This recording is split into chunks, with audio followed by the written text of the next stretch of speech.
I rise. I rise. I rise. I rise because somebody helped me to get here. Because when I rise and tell my story, it gives somebody else permission to tell theirs. It gives them permission to rise themselves. So I rise to learn. This is what matters. This is significant. This is my mission in life. This is what I was born for. I rise for my sister. The more I rise, the more I shine. And I rise for love, unconditional love. So here's to unconditional love. Rise with me. Mental health has affected me in a way that I cannot stay quiet anymore, and I cannot sit and do nothing. So I rise for all those people who aren't even born yet.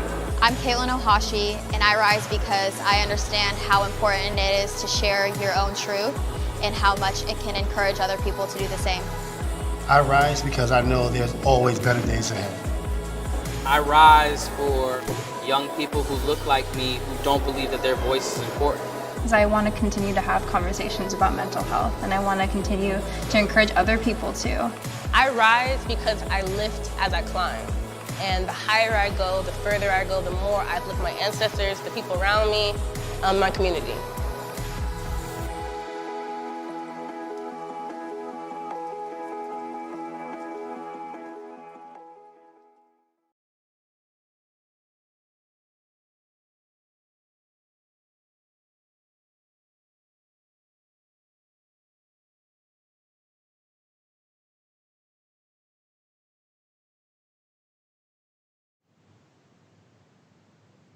Hello, we are beyond excited to have you join us here tonight as part of WeRise Virtual May. We'll start our evening with a special performance by Elohim. Following the performance, she and I will sit down for a one-on-one discussion. And now, Elohim.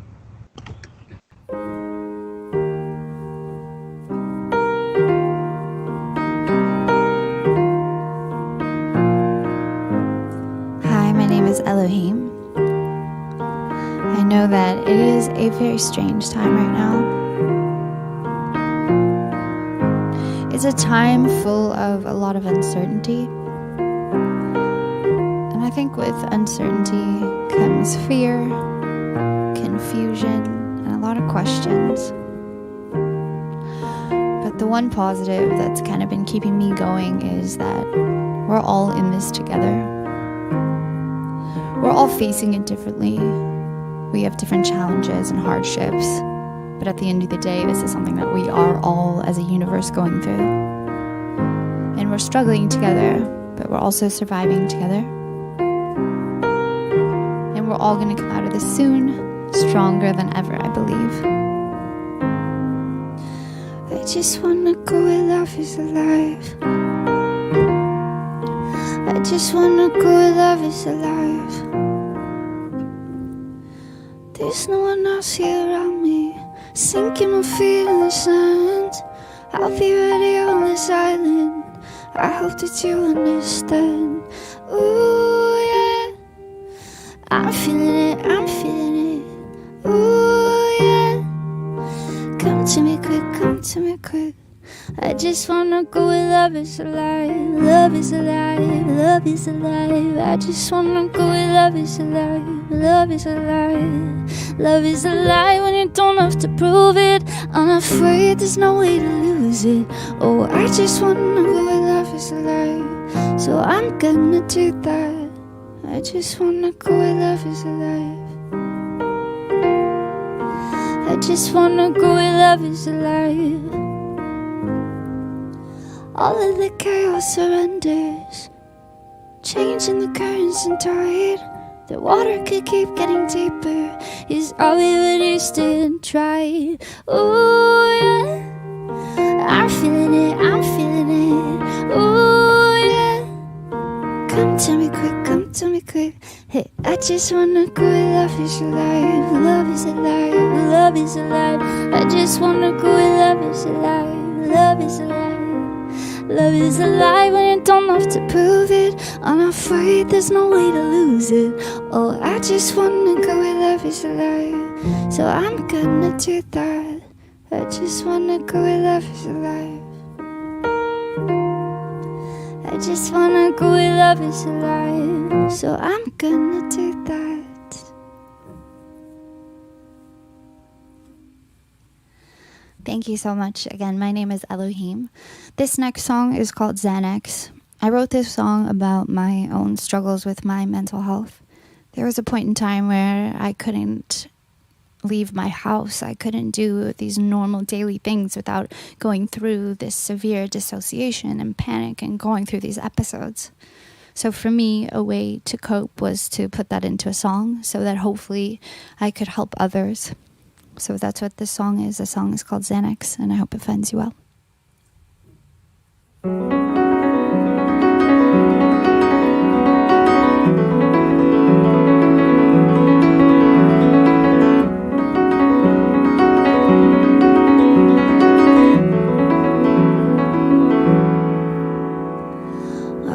To a heart attack. I'm just being dramatic. It's this massive panic. This feeling, my heart rate is racing and I'm manic. Have you ever had the feeling when you just don't wanna breathe and you can't stand up without leaning in? There's nothing to believe in. Have you ever walked outside and felt like you might throw up right beside your car before you even get inside?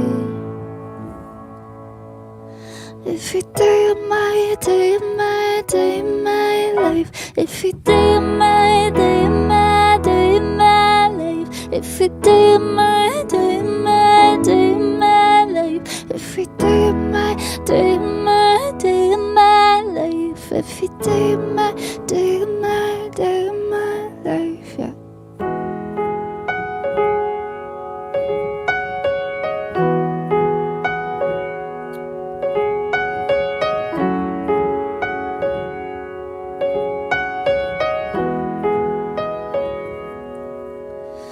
I don't wanna be dependent on synthetic medicine that keeps me calm enough to sleep but kills me softly when I'm awake.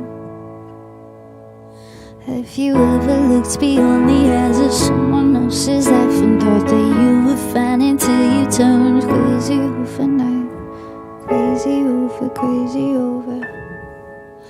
Every day of my day of my day of my life. Every day of my day of my day of my life. Every day of my day of my day of my life. Every day of my day of my day of my life. Every day of my day of my day of my life. Day of my day of my day of my life. Day of my day of my day of my life. Day of my day of my day of my life. Day of my day of my day of my.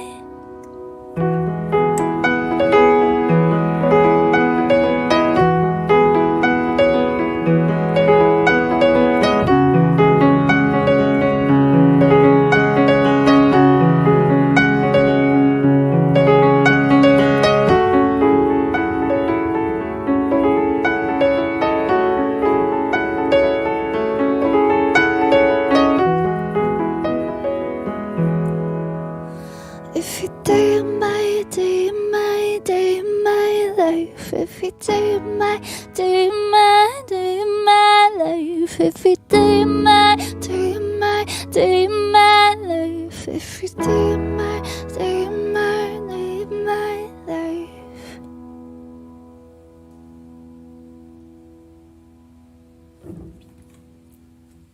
Thank you so much. I am Elohim. This is my last song.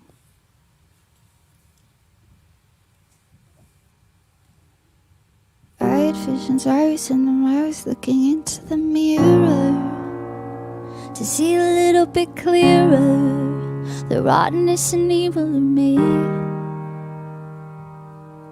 Fingertips and memories, one can't forget the curves of your body.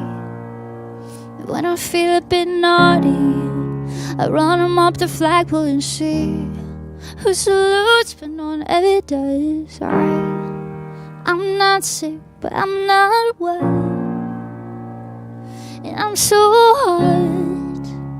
is I'm in hell.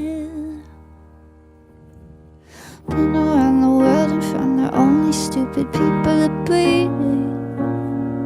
The greatness clowning and feeding, and I don't even own a TV.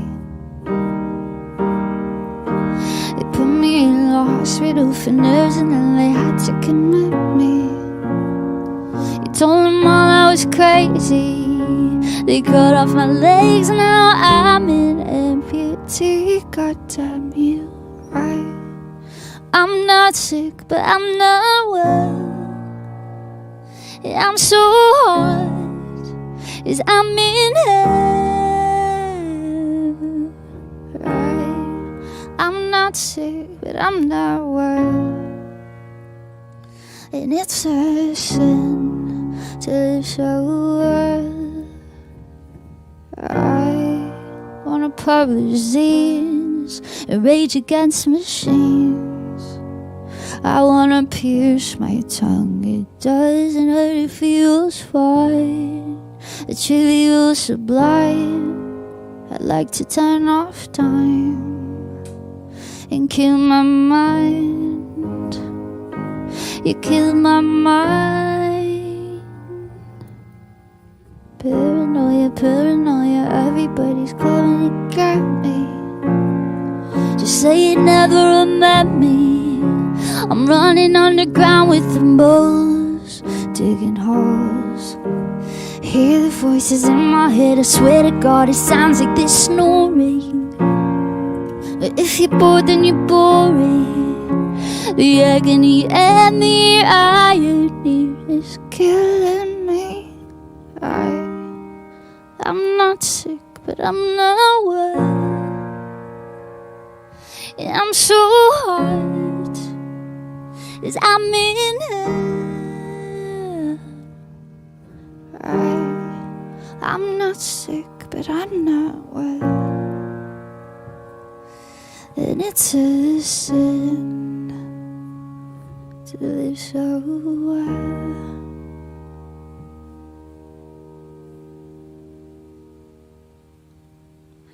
Thank you so much. Stay safe out there, physically, mentally. You are amazing, and I love you. Thank you.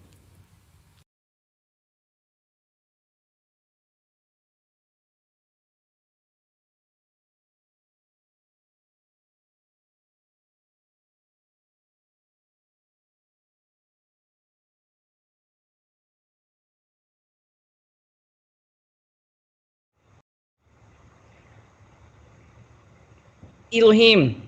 Hi. An incredible performance, like goosebumps and everything. Thank you. We cannot think of a better person for this intimate look at the nexus of artistry, advocacy, and self-resilience. As a solo musician, given your prominence as a vocal advocate with lived experience, who happens to have a deep familiarity with the music industry. For everyone out there who's watching on YouTube, Facebook, and Twitch, please feel free to ask questions in the chat box or live chat section of your streaming platform. We're going to go into some questions, and I have taken the questions from my Instagram from Elohim's fans that have asked some questions. I've also compiled questions from conversations that I had with Elohim, as well as just some questions I have regarding my own, curiosity as an individual living with a mental health condition. So we'll get right into it. Awesome. Have you ever been nervous being so candid and mental health focused in the music industry? And has anyone in the industry ever pressured you not to talk so much about mental health? So I've been really lucky as far as people have been encouraging. I've had a couple people say, if you keep talking about mental health so much, it might prohibit you from moving forward as a musician. And to me, it's so important that it doesn't really matter to me what those people say, because I have to be true to myself. I know what I've been through, and I know that sharing that can help other people. And I mean, that's my goal. So, screw those people. And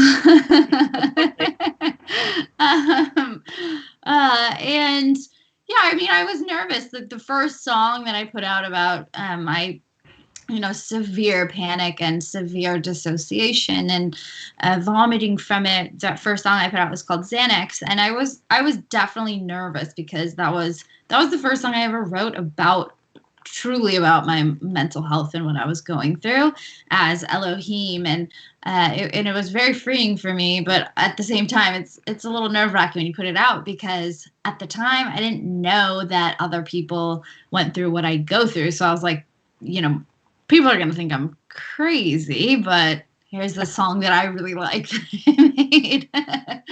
Well, speaking of that and songs that you really like, what motivates you in your songwriting, and why have you decided to become so personally visible regarding your mental health? So I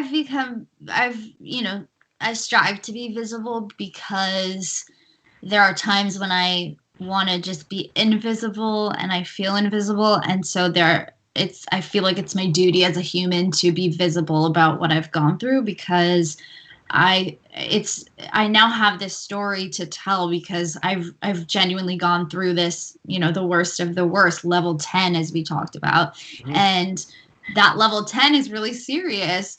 And I know that on the flip side, I know that, taking the right steps, going to therapy, getting on the right medication, if that's what works for you, those I know where those steps can take you. So for me, I'm not perfect at all, but I'm so much better than I was mentally. So, I'm at a point where I can get on an airplane, I can get on stage, I can travel, and, I still get triggered and I still get those episodes, but I'm a lot better. So I think for me, it was my duty to share that, because I want people to know that they can do this. They're, valued and they're important and their life means something, and there is light on the other side, and it just takes some work. For some of us, more work than others, Yeah, and it's much appreciated, obviously, from your solid fan base, from people like myself.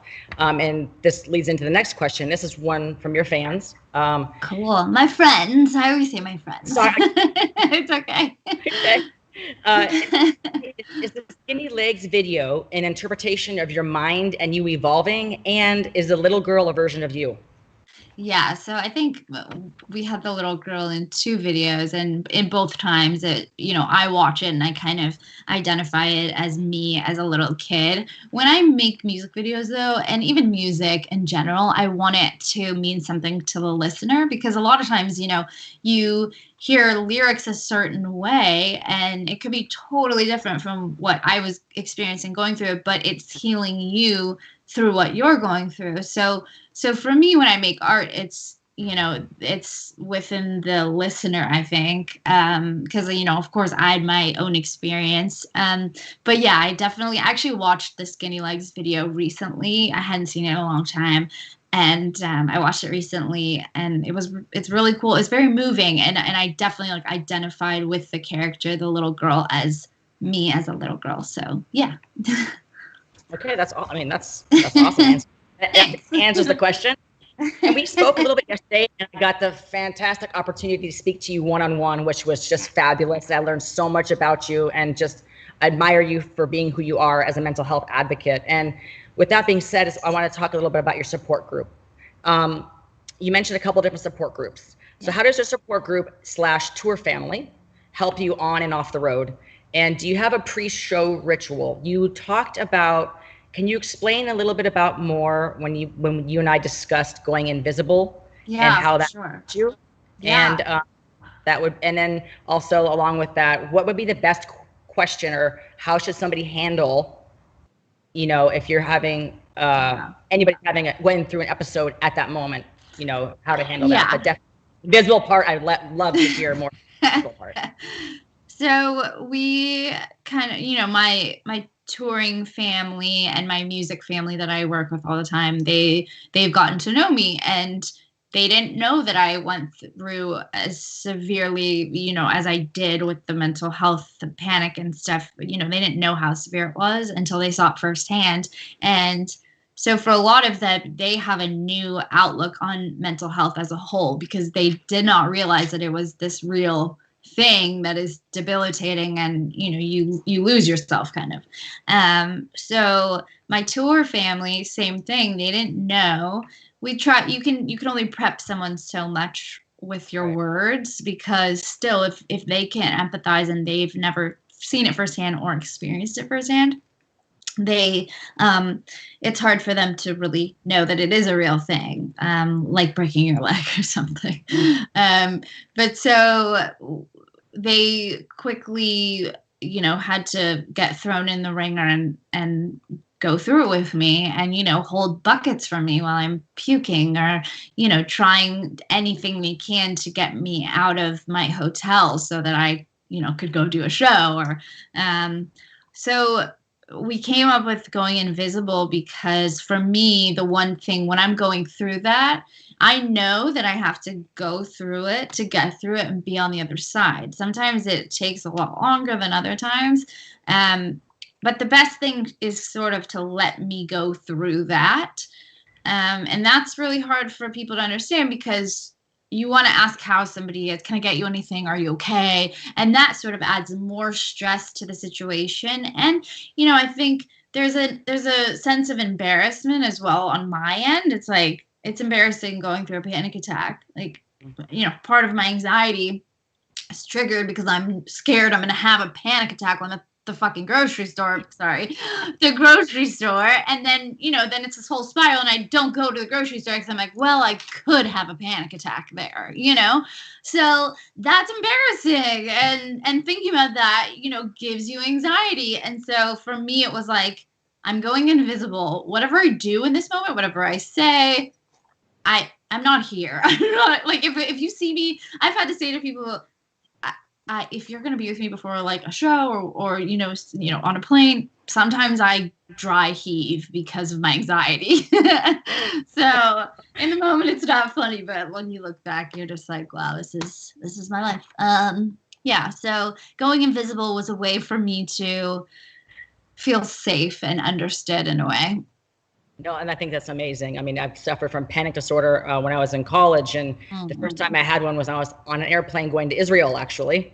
That I just got chills down my back when you saying that. Like, the thought of being on a plane for that long, after that, I literally just got chills down my back. Oh my god. Sorry. I went to ring the flight attendant, because I literally thought I was dying, and I thought I was like freaking out in my body. That's what I felt like inside. And I looked at the guy next to me. He's just sitting there all chill, and I'm like, all right, this is in my head. Something's going on in my head, and that was my first experience with panic disorder. So oh my god, I'm getting hot. It was that. And speaking of anxiety and panic, what's your first in-person interview like? I mean, how was it coming out of your shell? Basically, I understand that you used to talk through your computer like a robot, in a British accent, and you didn't use your own voice. So how was that first interview, and how was it in your first interview talking about mental health? How did you handle it? So it was basically like a miracle. GoDaddy asked me to be in their commercial talking about mental health and how music has helped my mental health, and which is incredible. I mean, these corporate places and companies are starting to incorporate this, putting it in their commercials. Like, that's something so new and so incredible. And they really they wanted my voice to be heard and my experience to be heard in a very genuine way. And I remember they sent me a driver. I was on the way to the shoot, and the commercial shoot. I felt really good and confident, actually. And I was on the way, and I was reading the script, and I was, supposed to be translating or transcribing or whatever into the voice that I used. And I was like, I need to say these words. So that was the first time I actually spoke, was there. And then GoDaddy actually came to my house and did my first ever sit down interview. And I had for 3 years never spoken in an interview. Wow. And so I woke up the day of the commercial shoot, I was feeling really good. I was feeling fine. And then the day of that interview, and I knew it was going to be about like really heavy things and, very real. And for whatever reason, I woke up that day, just the chills and the panics. And I go to get in the shower. I start dry heaving. And I was like, gosh, why? No, not now. And then I remember the whole crew got there. And I sat down in the middle of a room full of like 15 people, and I'm supposed to just be on camera talking about my mental health. And the first question, I remember my voice being a bit shaky. And then I started answering the question, and just my passion overtook the fear and the nerves. And I got emotional. I think everybody in the room got a little bit emotional. And then, the rest is kind of history. And now I find it, I think I talk too much. So sorry. No, it's great. Great. I love it. And, I understand that you were starting your first headlining tour called Group Therapy, I believe. Yeah. And I would love to hear a little bit more about why you came up with that name. We talked a little bit about it. And how did you feel after being canceled due to obviously what was happening in the world? And what does group therapy, the term, mean to you, and a little bit about the VIP experience that goes on behind the stage that we spoke about yesterday? I'd love to hear more about that. So this was my first full headlining tour, and so I wanted to make it something really special. And I always felt like this community that's sort of become a part of my life because of music. This community has become my saving grace and has saved me. And I finally know that I'm not alone and that there are other people that go through this. And so our like daily conversations kind of feel like group therapy as it is. And so I had this concept in my mind, and one day it was a click, and I was just like, oh my gosh, this tour, it's going to be our group therapy. This is the group therapy tour. And so then, building, it gives me chills because it was such a special moment. And the tour ended up being, beyond anything I could have ever imagined or dreamed of. And it was, still small venues because I'm still building. And we did the VIP experience, which I wanted to make very special. And that was so emotional. I would give, people the opportunity to speak on the microphone, and anything they wanted to talk about, I was like, this is our time together, whatever you guys want to talk about. And it truly ended up becoming this group therapy session. So many times we're all just bawling. My crew is crying. And my crew was just like, I can't believe this. This is the most amazing thing ever. And so when COVID happened and we were sort of in the middle of the tour, we didn't really understand the severity of it, I guess. I think I just didn't want to believe it. Mm-hmm. And any other tour, I think I would have been like, okay, cool, I get to go home, but this was the most meaningful, special moments of my entire life. I'm not just saying that at all, like 100%. And a lot of the people on the road with me too had that same experience. We were all in tears and really, really sad and heartbroken when it was over. So yeah, it was the best moments of my entire life. That is super awesome to hear. I think I shared with you that I've traveled with artists on the road for a number of years. So cool. It definitely was not like a group therapy thing. There was a lot of fucking, a lot of dudes farting. It was not that. They did become my family, right? But yeah, they do. We didn't all sit around and share feelings. So that's incredible and amazing. Like I just. It was. I would have even people working at the venues come up to me personally and just sort of thank me and say that the experience was even really amazing for them and that they had never seen anything like it. So it was really cool. So yeah, and speaking of like therapy, obviously, what was the breaking point to when you sought treatment, and what was your first therapeutic session like? And what advice would you give to somebody who is thinking about starting therapy? And a few of these questions that were within this question came from your fan base as well. Cool. So for me, my breaking point was, I remember somebody close to me actually was like, I think you should get therapy because I couldn't, something as simple as, going and playing a show, it would be this 4-day episode of panic and vomiting, and I couldn't eat. And so, I was down to 100 pounds and I was incredibly unhealthy. And so I finally bit the bullet and went to therapy because this person was very highly recommended, and she was a trauma therapist, which I felt would be really beneficial for me.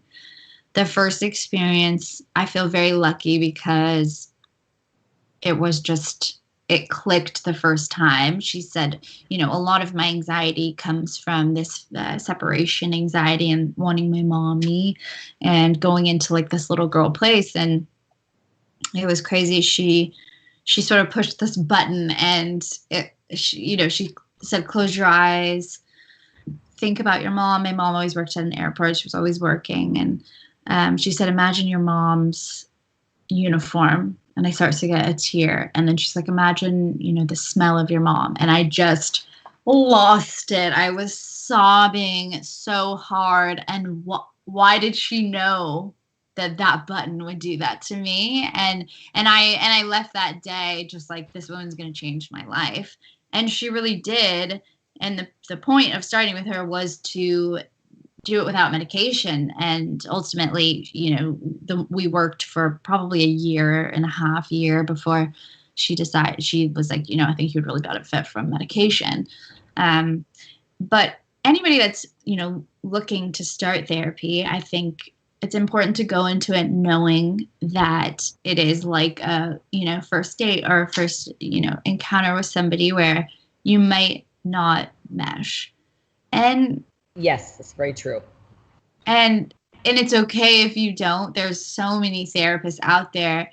And I would encourage you, it's very scary to go. I remember being really scared to go. It's a scary thing, it's especially if you're not used to sharing your feelings. And if you have, like I had, these deep, dark secrets inside of you that you're scared, that you've never told anyone. And you're so scared to let those out. And because, that that's going to affect you. I've had days where therapy was so intense and I was supposed to go to a session after something and I had to cancel. And I said, I have to go home. I need to just like, I need some time after that because it was, things that had been built up inside of me my entire life suddenly are letting it out. And then you go through that and you get through it and you're like, oh my God, I'm so happy that I did that, So I think it's important to kind of face that fear. If fear is what is holding you back, and if a previous bad experience is what's holding you back, I would definitely encourage trying out different therapists. I think they know that that's normal, and I mean that's a very common thing. It'd be like if you, I don't know, got a masseuse and you didn't like it, and so you're like, I'm never going to get a massage again, Like Tinder, you're swiping, and it's like, oops, I swiped right when I just It totally is like finding and defining a relationship, and you have to really vibe with that person. So whoever, if you're looking out there, do not get discouraged. Just go to the next person and see where the vibe is. And speaking of, you mentioned it, and that goes right into our next question. And I know you're open about this, so I'll go ahead and ask, are you currently medicated? And what is your advice for someone who is opposed to medication, and how do you deal with the side effects? And my question to you, because I get this a lot when people ask me about medication, did the medication make you feel less creative as an artist? That was a fear of mine, actually. And some of the people around me, I think that was a fear for them. Sorry, were you going to say something else after that? Okay, cool. Oh, no, that was it. Okay. So yes, I am currently medicated. I have been on medication now, which is, it's so weird to even say it, for 2 years, and it's totally changed my life. I have gained 30 pounds. I feel amazing. You look fantastic. You look fantastic. My breaking point was I got severe pneumonia. I was, 100 pounds. I was so unhealthy, would get sick all the time, couldn't eat. And it's interesting. And I talk about this a lot. It's really interesting. I never get sick anymore after I went through that pneumonia thing and then started medication after that. I never get sick anymore. It's interesting. And I eat properly and, I feel really healthy and I feel really good. But the side effects, honestly, the side effects at the beginning were the worst. And I know we spoke about this, those first 2 weeks. I was really lucky to have people in my life that were encouraging me and were like, oh, I took that in high school. Or, oh, I used to take that. I'm like, wow, this is actually really common. And people, I had a lot of people that just helped me, encouraged me to keep going. Cause you get to a point where it's really bad. And I was like, I don't know if I should do this. And I grew up in a house that was, pretty much all homeopathic, everything organic and no vaccines, no antibiotics. And so that was really scary too. When you're told medication isn't the answer most of your life, that can be really scary too. And I remember I didn't tell my parents, which was strange for me because I'm very close with them. And so that was giving me anxiety. And the first few nights I couldn't sleep. Oh my gosh, it was horrible the first 2 weeks, and then it started to kick in, and I started noticing a difference, pretty much instantly. And it's interesting. I know a lot of people now that have started medication since I did, and how much it's helped them, and I honestly walked them through so much of it. I've had friends I've known for a long time reach out about it, and I, I'm like, I'm here 100%. I know how hard it is. I don't care if it's 2 a.m. Text me, call me. I know what it feels like. You're not crazy. It's going to be like this for, and I was going to like prep people on how tough it is. And, as far as being creative, I feel the healthiest I've ever felt in my life. So creativity is much more productive for me. And I feel more confident than I've ever felt and more secure with myself. And, I do think that the medication plus working on myself and still facing my fears, still, going on tours and developing myself. I think medication plus that, has the medication played a big part in that. I think I do. I feel like the best version of myself so that I've ever felt. So creativity is actually the most fun it's ever been in my life. That's pretty amazing. That's really, really amazing, because that's the number one question I get too is I'm also medicated.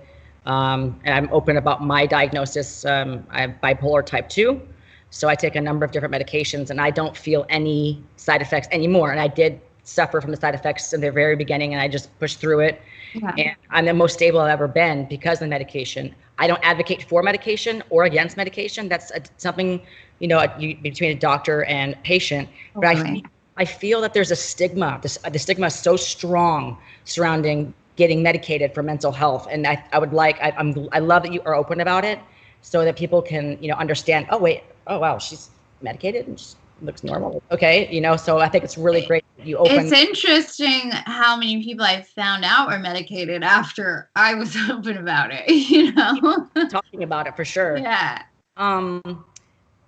What is the best thing that somebody can do for you when you're super anxious and you're having a panic attack or an anxiety attack? For you personally? For me personally, give me space, but I'm here if you need anything. Sometimes I want someone to sit next to me and hold my hand and let me squeeze them as hard as I can. I did that to a friend on a tour bus once, and he got me through it. And he, he looked at me and he said, I'm like dry heaving into a trash bin. It was like the middle of the night. And he's like, it's fine. You're fine. It's fine. It's okay. Just let it out. You're fine. And it was holding my hand. And I was like 30 minutes later, I got through it. It was probably the fastest I've ever gotten through like some sort of a panic thing. And it was, I think, the acceptance and I'm right here. Like, you're fine. Let it out. It's fine. It's fine. And that was really comforting for me. Yeah, we talked about that when I was going through my panic disorder phase in college. Yeah. My girlfriend would, or people would come up to you and like, oh, what's wrong? Are you okay? Are you okay? What's wrong? And that just makes it 10 times worse. Oh, yeah. So I would tell them, like, just please talk to me about your day. Is it raining outside? Talk to me about the rain. We had pet rats too. And like, talk to me about Rachel. Like, is she... The rat or Rachel. I wanted to hear normal things so that I felt like I wasn't in my mind, grounded. So my therapist actually told me to like pat your legs, kind of stomp your feet a little, like grind, like put your feet into the ground. And then the weighted blanket was something else that when I was going through it really bad, she told me about, and that has helped a lot. And then what are your go-to coping mechanisms, and how are you coping with COVID? And do you incorporate, I'm obviously a huge wellness advocate, so do you incorporate wellness as a tool? You did mention that I think maybe either mentioned it here or in one of your interviews, you wrote a letter to yourself, and you're currently now working with a trainer. Yeah. So what else do you incorporate? How is a trainer working? And can you maybe talk a little bit more about the letter writing thing? Yes. So wellness is really important. It's hard to maintain sometimes, especially when you get in those like slumps and start to go down that dark hole and whatever. It doesn't matter. I don't need any of this stuff, but it's really important. I had one of those days the other day, and then I did a FaceTime training session. And afterwards, I felt so inspired, and I like got so much done. And it was one of those days where I felt like shit. So yeah, that's really important. And that was something I was very scared to start doing. I was so scared to get a trainer, and because what if I'm working out and I throw up? Of course, that's the logical thought. What if I have a panic attack while I'm lifting weights? Then what? I can't, like, I'll be so embarrassed. I can't go. And so FaceTime was actually a great way. So coping with COVID, I'm doing all my meetings through Zoom and FaceTime training, and COVID for somebody like me, I think, is this time, we'll be in quarantine this time. I'm turning it really into creativity. We've been making so many visual aspects. I had finished my album before, so now I'm just making videos and doing all that stuff. So coping with COVID, this time is weirdly a little bit easier for somebody like me who goes through those moments of never wanting to leave the house. And it scares me because, eventually I'm going to have to. So yeah. And then what was the last thing you had mentioned? The letter. You wrote a letter. The letter. Yeah. So I was on an airplane, and I wrote this letter to myself, basically myself when I was starting sort of this project, or younger self. A lot of times I think about younger self to sort of get yourself motivated. And but anyway, so I wrote this letter about where I am now, and it was really amazing. Because we forget how far we've come, and especially with social media constantly comparing yourself to other people, it's really hard. And so to take that moment and really sort of give myself a hug and give myself some love, and tell myself all how far I've come, and it made me realize, like, wow, I really have come very far. And then I was like, you're on an airplane right now and you're not having a panic attack. Progress. It's progress. You get on stage in front of all these people without, going through these episodes. And so it's a lot of progress. And for me, again, like when I'm touring and stuff, it's still really small crowds, but the crowds that are there are so meaningful. And just the fact that I can go do it, as a human being personally, I've accomplished a lot. And so that means a lot to me. So I think it's important to check in with yourself and give yourself a hug and give yourself that love. And I think writing a letter to yourself is a great way to do that. It truly is, and I've used that tool myself. I know that I experience, I medicated, I do wellness, you know, I journal sometimes. I say 10 things I'm grateful for in the morning. But what do you do? What is your advice to, I'm sure you have the same thing. There are still days where I just do not want to get out of bed, you know? And what do you do? And what do you tell yourself? How do you motivate? Yeah. Do you allow yourself to just have a mental health day? Like, what do you do? So I'm one of those people I feel like I need to always be like working and oh my gosh, I'm wasting time. And but there are those days for me, you know, I'll have a few really good ones and then I'll wake up and just feel like absolute garbage and want to be left alone. I don't want anyone to talk to me. And I talked to my therapist about that. I was like, what's up with that? Like, I don't like that. And she was like, it's totally normal. Like, think about it. You're doing, and I was like, now I'm like, maybe that's why weekends were invented because, you know, you have 5 days on and then only 2 days off. But yeah, so I think it's really important to also accept those days. And now I do that. And I try to, on my good days, really go hard and work really hard so that when I do have those days, I don't feel that like disappointment in myself or something. And I feel like I've done enough that I can say to myself, okay, it's okay to take this day and just, you know, binge watch some TV. And a lot of times after that one day of really going there and just being in that hole, I usually come out the next day or 2 days, you know, feeling so much better. And wow, my body just needed to recharge, I guess. And I think that before I started medication, it was more of an everyday felt like that. And it was really interesting. Once the medication started to kick in for me, it was like I had this like, I'm so excited to get up and like conquer the day. So it's interesting. I think if you're starting to go down that hole more than a couple days, I think seeking help is really important. The last question that I have for you before we move on to the Q&A is basically, knowing what you know now, what advice would you give to your younger self or that 7-year-old girl who had that first panic attack and going through that? Oh, bless her heart.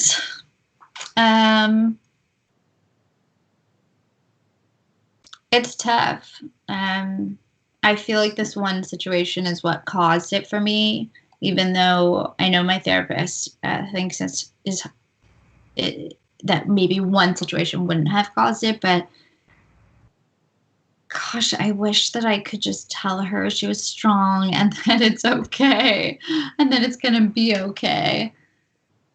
It's interesting, even thinking about myself now when I'm going through a panic attack, what would I, sane me, say to that person who's on the floor of the bathroom, you know, unable to speak? It's tough because when you're in that moment, it feels like nothing can get you out of it. But I wish that I could hug her and just help her. I wish that she had gone to therapy when she was little. Yeah, no, I wish that I could have gone back to my younger self. It's been, you know what, it's going to be okay in recovery. Yeah. Yes, exactly. And yes, exactly. It is possible to recover and to overcome these fears. Yeah. And I'm going to be reading from my phone, so it's going to look a little weird. I think there's a problem with the chat box. Okay. But yes, we have some questions from the audience, Cool. and I'm ready for them to come through if someone wants to send them over.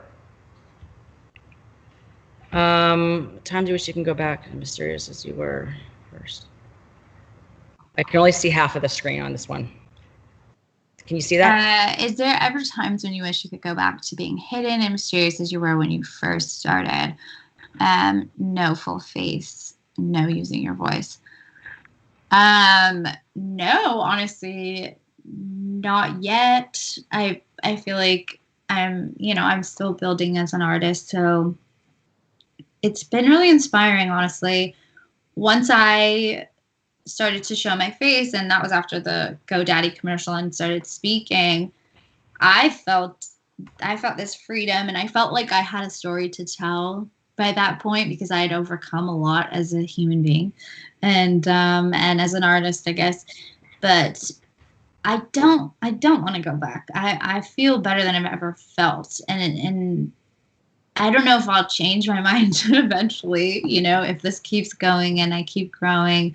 I don't know, maybe I'll change my mind, but right now it feels really good, and it's felt really good to inspire others without even saying the narrative. When I showed my face, I had so many messages saying, wow, it's really inspiring for me to see you go from this shy, hidden girl to like this powerful, strong woman. So no, I don't want to go back. I'm really happy. And knowing you now, I mean, of course we just met, but I don't want you going back either because you're such a bright light. Oh, thanks. And the work that you're doing through mental health advocacy is changing lives like you wouldn't even believe. I mean, I know you know because you're really close with your family. But yes, so I know, yeah, don't go back there.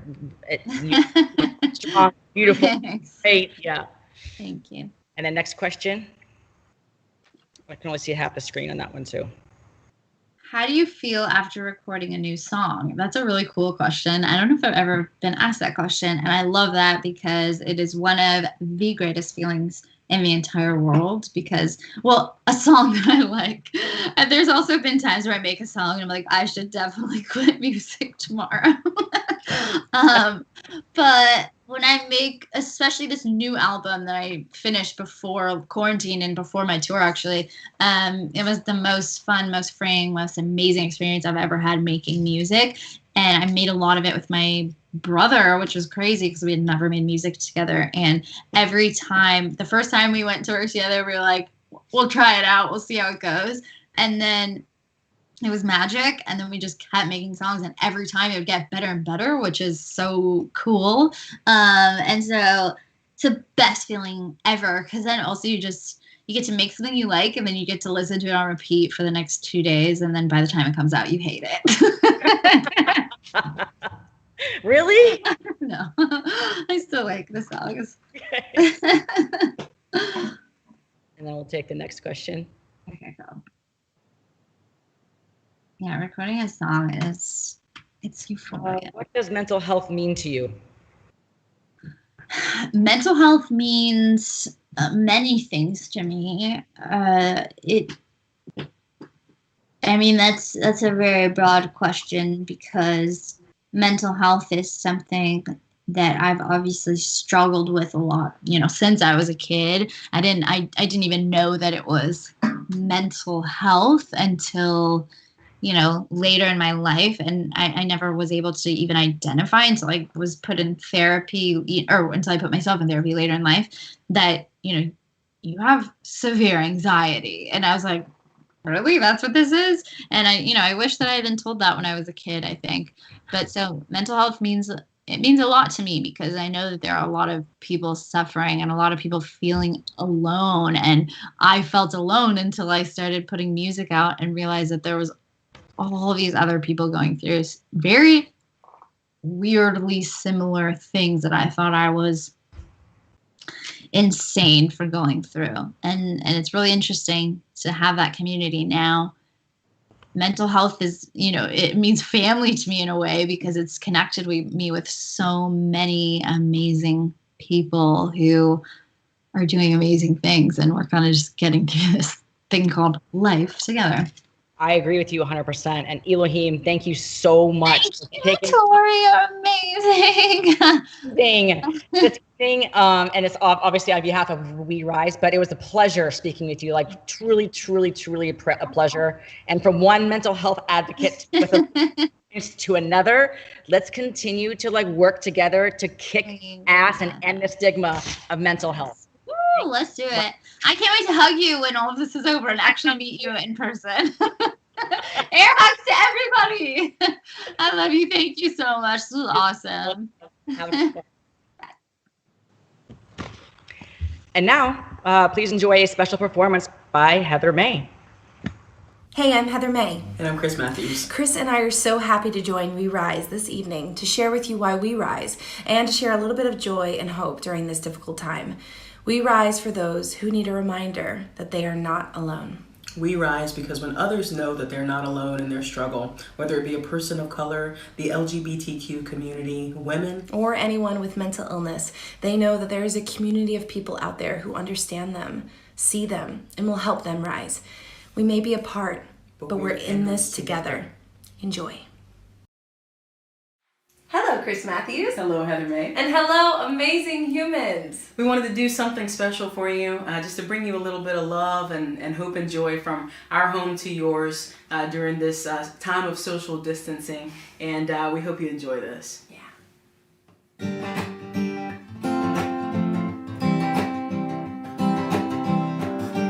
It's raining while the sun is shining on. You're laughing while you're crying all alone. Choices can make your hands feel like they're tied. Failures can make you wish you never tried. You're dreaming every minute you're awake, or suffocating with every breath you take. There's beauty in the ugliest of times, so be hopeful when things go wrong, and in the end you'll find it's only life, the yin and yang, the ups and downs, the joy and the pain. It goes on with or without you, and the only way out is through.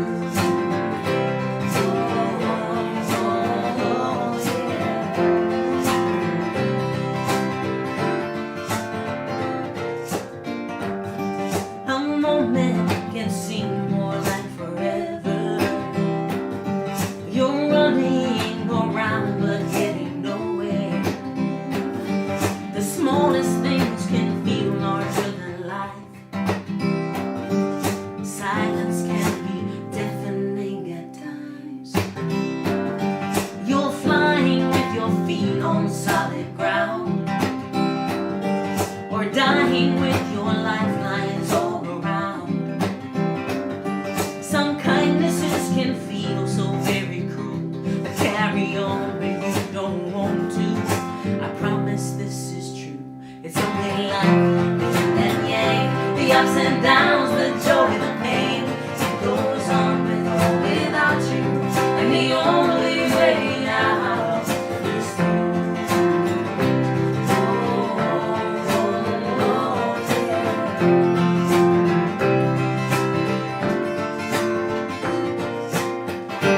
Why do those who wander never seem that lost? Why do the richest among us pay the most about the cost? How is it some convince themselves that only war will bring us peace? How is it those who say the most need to speak the least? It's only life, the yin and the yang, the ups and downs, the joy, the pain. It goes on with or without you, and the only way out is through. It's only life, it's only life, it's only life, it's only life. It goes on with or without you, and the only way out. So keep on pushing your way through. Keep on climbing your way through. Keep on crawling, keep on crawling, keep on scraping, just as long as you're making.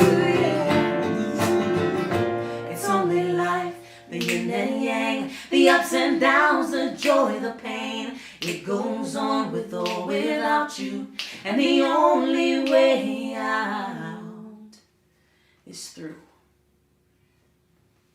Well done, friend. Thanks so much. I think we should do a little love song now. What do you think? Absolutely. I think so.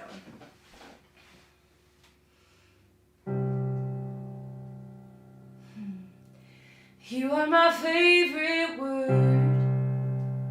You are my favorite face. You are my favorite moment of every single day. You are my favorite person. You are my favorite smile.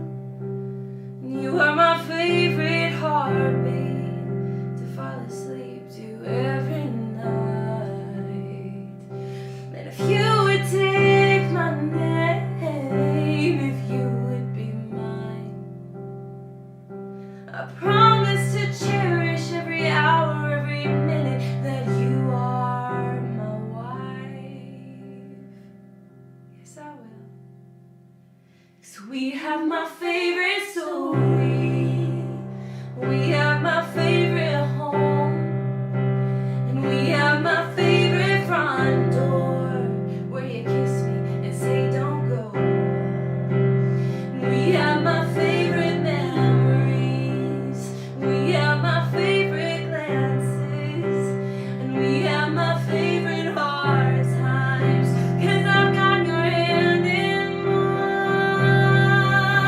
And if you would say my name, if you would be mine, I promise to cherish every hour, every minute that you are my wife.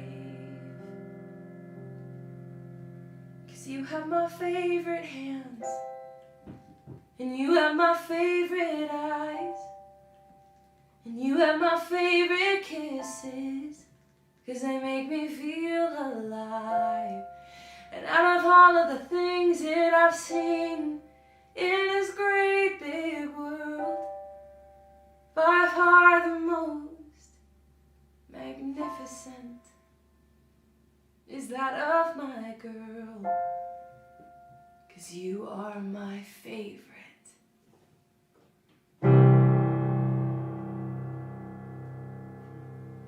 So gorgeous. I love that song. Thank you very much, Chris Matthews. I feel like we should say that Chris Matthews and I are here in isolation together. Yes. Chris Matthews and I, we live in the same house, and so it's very convenient to be able to do a concert here together. We are 6 feet apart, but we also eat breakfast together and stuff. We're isolated together. And we do a weekly online concert series called Apart Together, where we bring our fans together to my Facebook page, my Facebook and Instagram every Sunday night, and share connection and community in this really weird time of isolation, because that's what's going to help, I feel like, us get us through. Let's sing a little bit, shall we?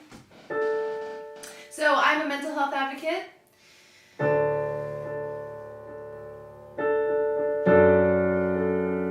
So I like to sing songs that make people feel unalone. All of this running and racing, I forgot. I've got 2 feet and I'm proud of where they've been. Bruised and I'm tired and burned by the fire, but I've kept moving. And in all of this running and racing, I forgot that I'm still here. Yes, I am.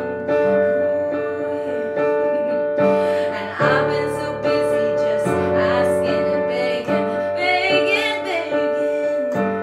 When does the good start? When will I arrive? Wasting my time, rushing through life, too blind to see that I'm still alive. And in all of this running and racing, I forgot that I'm still here. Oh, sometimes the best I can do is just wake up, open my eyes, put a brave face on, ignore the lies in my mind that say I'm better off dead than alive. And in this war against the living, I'm proud of myself for not giving in, 'cause I'm still here.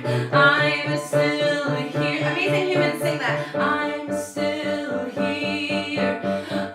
Who cares who's in the room with you? Close your eyes and sing that to yourself. Remind yourself that you're still here. Keep going. I'm still here. I'm still waking. I'm still crying. I'm still laughing. I'm still trying. I'm still holding and I'm still breathing. I'm still talking and I'm still screaming. I'm still giving and I'm still taking. I'm still bending.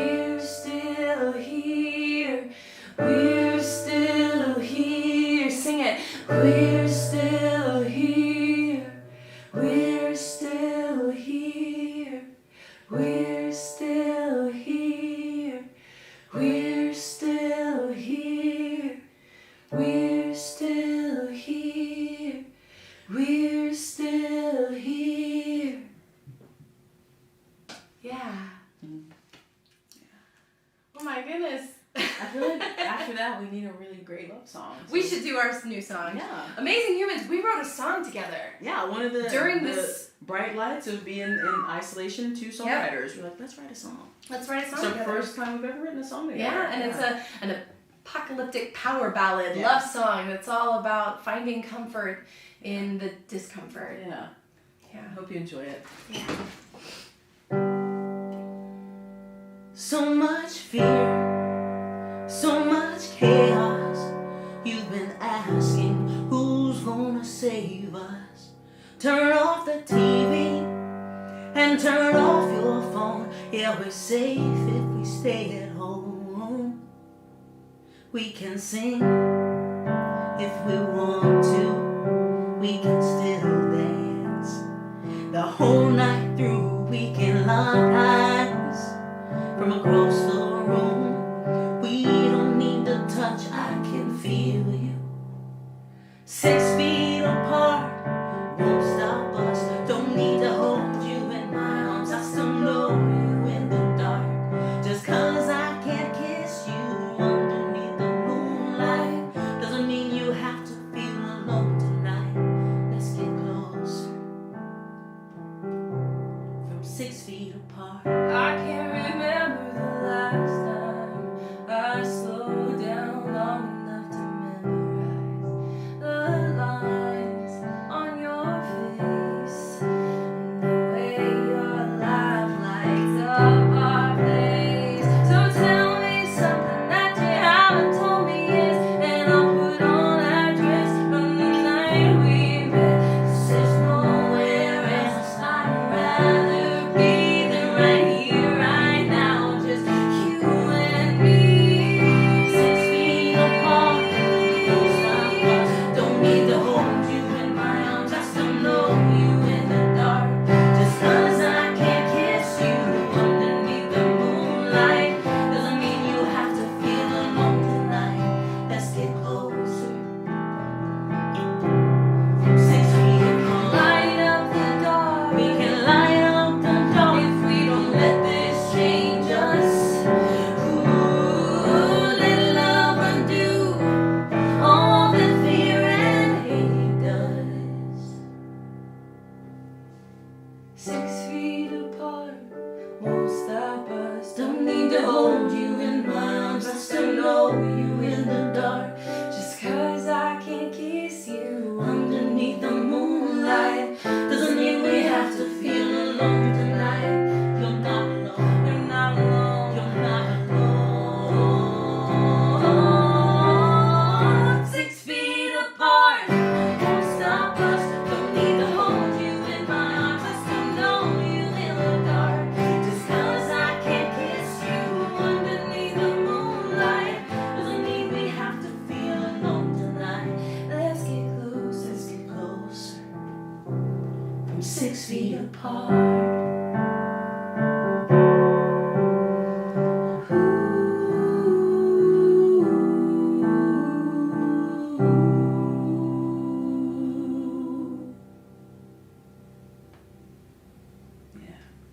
Amazing Humans, you are still here. Amazing Humans, you are never, ever truly alone. Thank you all so much for being with us, and we will see you on the other side of this.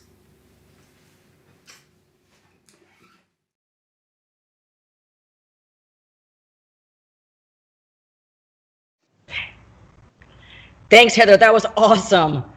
Please join us for more WeRise events throughout the rest of the month. If you want more information about me and my organization, you can find me on Instagram at Tangible Movement or at Torri Shack. Together, we can end the stigma associated with mental health conditions. Have a great rest of your evening.